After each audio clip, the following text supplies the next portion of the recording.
Team Rambler, here we go. I'm going to show you a little bit underneath just so you can see what's going on. We're going to flip you. Yeah, is that better? I don't know. Try it. And no, it's not better. This is better. Sorry. Hey! Woo!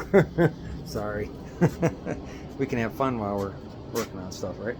Okay, so here we go. Underneath, I'll show you test fit on the subframe connector. Here we go.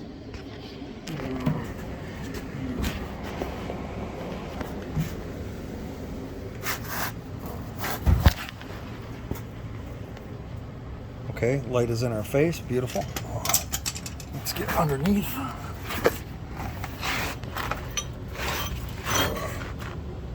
If you can see it.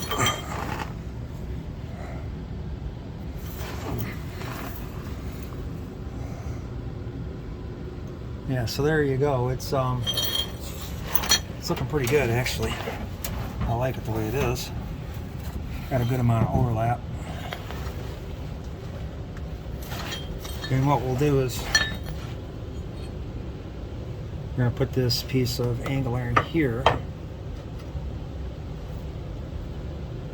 So we'll clamp this in place to this subframe connector. Do I have it high enough?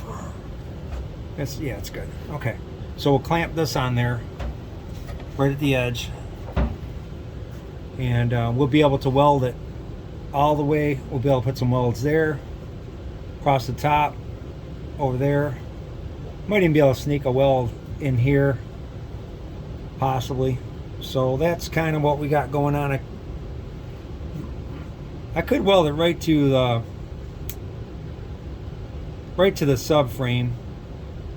I think this is the better way of going. I can put a couple welds on the other side. So there's the update. I'm going to clamp this just so we know we're in good position here. I will take a measurement on the outside from,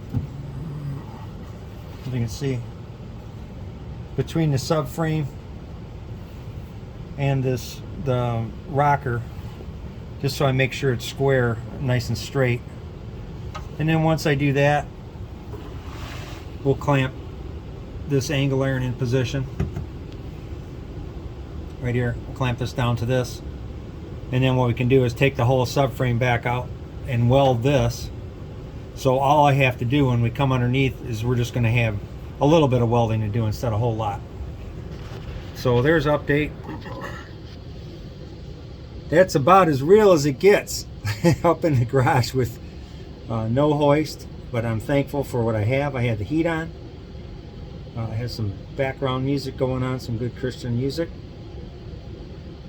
And I want you to have a great day. Thanks for looking in on Team Rambler.